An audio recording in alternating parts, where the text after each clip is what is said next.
नमस्ते, प्रणाम। आप सभी को 2023 की हार्दिक शुभकामना। सुबह से, बल्कि कहें कि मध्य रात्रि से ही शुभकामना संदेशों का लगातार बना हुआ है। अब कितने लोगों को बारी बारी से कहूं कि भाई हमारा नव वर्ष नहीं है।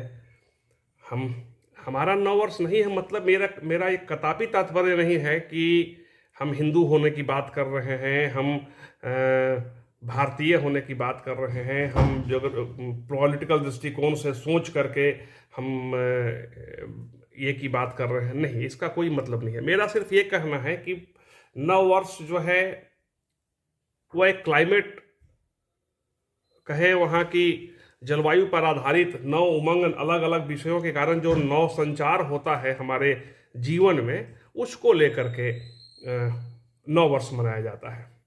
निश्चित रूप से जहाँ भी नववर्ष रहा होगा, आज शुरुआत हुई होगी जिस संस्कृति में भी नववर्ष की, उसके लिए निश्चित और बहुत सुखद दिन है। वो इन तमाम ऐसे लोगों को जो इस संस्कृति के वाहक हैं, इसके पालक हैं, उनको नववर्ष की बधाई देता हूँ।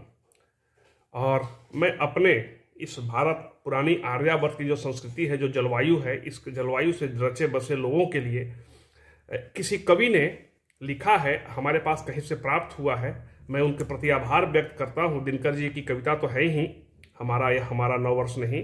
उसके अलावा आज एक कविता मेरे हाथ लगी है, जिनकी भी लिखी हुई है, मैं उनके प्रति आभार प्रकट करता हूँ। आपने बहुत ही सुंदर तरीके से इसको सजाया है अपनी को। मैं इसके इस पंक्ति के माध्यम से आपको बता रहा हूँ कि नववर्ष हमारा क्यों नहीं है।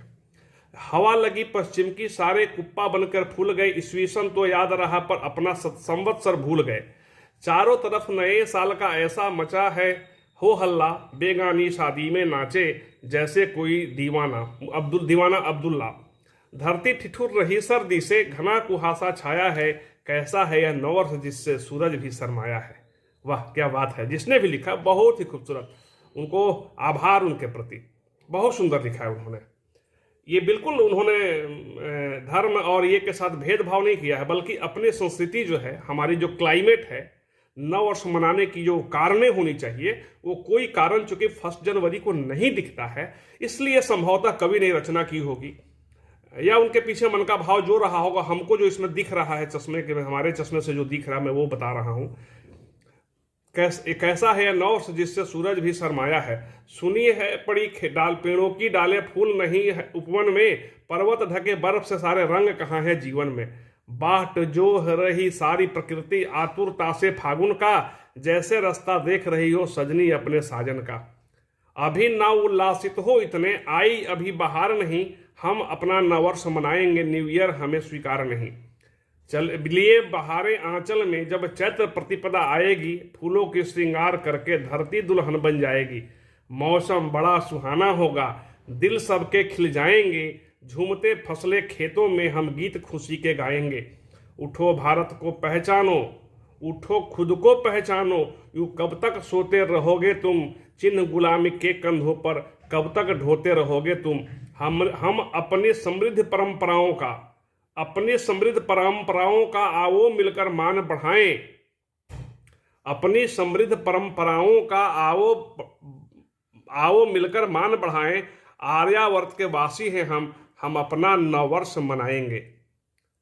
अच्छी रचना है। इन्होंने मुझे एकदम स्पष्ट मेरा मत है कि ये पॉलिटिकल दृष्टिकोण से लिखी हुई कविता नहीं है।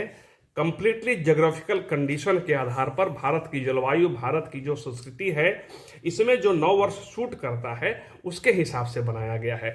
और ये मुझे लगता है कि केवल आज आधुनिक भारत की बात मैं कर रहा हूँ तो केवल आज के भारत पे लागू नहीं होता है। ये लागू होता है चीन पे, ये लागू होता है बांग्लादेश पे, बर्मा पे, ये लागू होता है पाकिस्तान पे, अफगानिस्तान पे, ये लागू होता है श्रीलंका पे भी चलेगा। वहाँ की भी क्लाइमेट लगभग हम लोगों से मिलती जुलती ही होनी चाहिए, क्योंकि इक्वेटर से तो नज़दीक जरूर है वो, लेकिन अगर मेरिडियन की बात करेंगे तो हम लोग लगभग एक ही मेरिडियन पर बसे हैं, तो जलवायु का बहुत अंतर नहीं होना चाहिए। तो मैं जरूर कहूँगा कि वैसे सभी को जो इस संस्कृति को मानते हैं, उनको उनकी नववर्ष की हार्दिक शुभकामना। हमारे लिए 1 जनवरी की हार्दिक शुभकामना। 2023 की शुरुआत हुई है, कैलेंडर को हम लोग भी फॉलो करते हैं, इस नाते शुभकामना। अदरवाइज जब बात नववर्ष की करेंगे तो हम लोग चैत्र प्रतिपदा प्रथम फागुन, होली के ठीक अगले दिन से शुरुआत होती है चैत्र पटाखे, लेकिन उसके भी 15 दिन बाद हम लोग नव वर्ष मनाते हैं और उस दिन पुआ पूड़ी पकवान बना करके नव वर्ष को सेलिब्रेट करेंगे। वैसे इसको मानने वाले आप सभी को शुभकामना और बधाई, 2023 की हार्दिक शुभकामना। नव वर्ष के लिए इंतजार करेंगे 3 महीने और। बहुत बहुत धन्यवाद। नमस्ते, प्रणाम।